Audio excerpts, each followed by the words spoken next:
আজকে যে বিস্কুটের রেসিপিটি আমি নিয়ে এলাম, একদম 10 মিনিটের মধ্যে আপনারা কিন্তু চা বসিয়ে দিয়ে বানিয়ে নিতে পারবেন।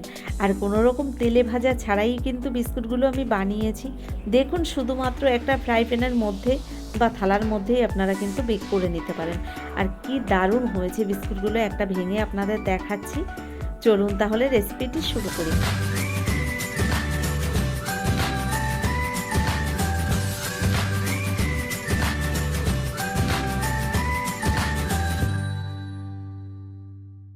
আজকের রেসিপিটি তৈরি করার জন্য প্রথমেই দেখুন, একটা বড় বোলের মধ্যে একটা কাপ মেপে 1 কাপ ময়দা নিয়েছি। এখানে ওই কাপেরই হাফ কাপ নিয়ে নিলাম আটা।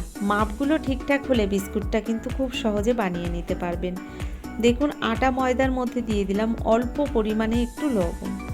এবার দিয়ে দিচ্ছি এখানে চিনি, তবে চিনির পরিমাণটা আপনাদের পছন্দ মতোই দেবেন। আমি এখানে 4 চামচ চিনি ব্যবহার করেছি। চিনি দেওয়ার পরে দিয়ে দিলাম 4 চামচ গুঁড়ো দুধ। এবার সব কিছু ভালো করে মিশিয়ে নেব। তবে তার আগে দেখুন, দিয়ে দিলাম আমি এখানে 1 চামচের 3 ভাগের 1 ভাগ বেকিং পাউডার। এবার ভালো করে দেখুন, শুকনো উপকরণগুলো একসঙ্গে মিশিয়ে নিচ্ছি। তো ভালো করে এভাবে আমি সব কিছু মিশিয়ে নেওয়ার পরে এর মধ্যে দিয়ে দেব দেখুন পরিমাণ মতো তেল। তো দেখুন, এখানে শুকনো উপকরণগুলো ভালো করে মিশিয়ে নেওয়ার পরে এবার আমি তেলটা দিয়ে দিচ্ছি এই ময়দা আর আটার মধ্যে। তবে তেলের পরিমাণটা আপনাদের আমি বললাম না। আমার যদি এখানে মেখে নেওয়ার পরে আরও একটু তেলের দরকার হয়, তাহলে কিন্তু আমি আরও একটু তেল দিয়ে মেখে নেব। এখানে আপনারা বাটার দিয়েও মেখে নিতে পারেন, ঘি দিয়েও মেখে নিতে পারেন। তবে আমি সাদা তেল দিয়েই এই বিস্কুটগুলো বানিয়েছি, তাই আর আপনাদের ঘি বাটার কিছুই দেখালাম না। ঘরে থাকা উপকরণ দিয়ে আপনারা বানিয়ে নিতে পারবেন। ভালো করে দেখুন, ময়দাটাকে তেল দিয়ে আমি এভাবে মেখে নিয়েছি। আর মাখাটা দেখে আপনারা বুঝতে পারছেন আমি কেমন মেখে নিয়েছি। এবার দেখুন, কিছুটা চীনাবাদাম আমি আগে থেকে ভেজে একটু গুঁড়ো করে নিয়েছিলাম, সেই চীনাবাদামগুলোই দিয়ে দিলাম এই ময়দার মধ্যে। বাদামগুলো দেওয়ার পরে ভালো করে আরও একবার মেখে নিয়েছি। আর দেখুন, ময়দাটা মাখা ঠিক এরকমই মেখেছি। ঠিক আমরা রুটি তৈরি করার সময় যেমনভাবে আটা মেখে নিই, তেমনভাবেই আমি ময়দা আটাটাকে মেখে নিয়েছি তেল দিয়ে, কোনো রকম জল ছাড়াই মেখে নিয়েছি কিন্তু। আর এই ময়দা আটাটাকে মেখে নেওয়ার পরে আমি 5 মিনিটের জন্য এভাবে ঢেকে রেখে দেবো।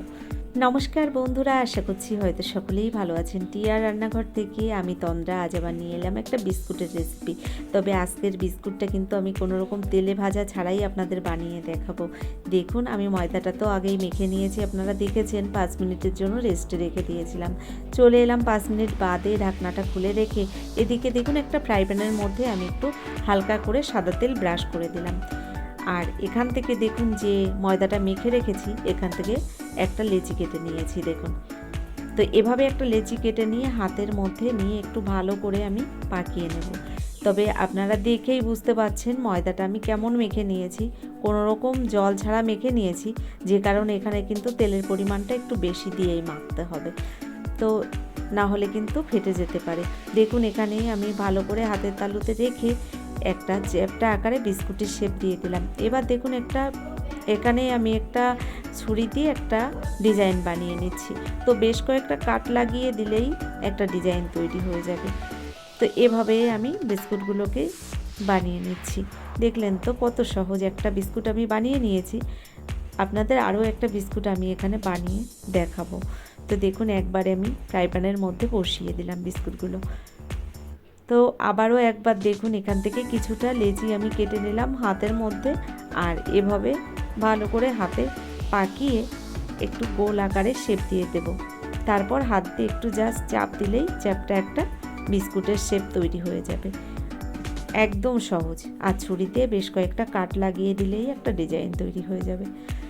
তো একইভাবে আমি বিস্কুটগুলো সব বানিয়ে নেব। তো দেখুন, এখানে আমি বিস্কুটগুলো একইভাবে সব বানিয়ে নিয়েছি।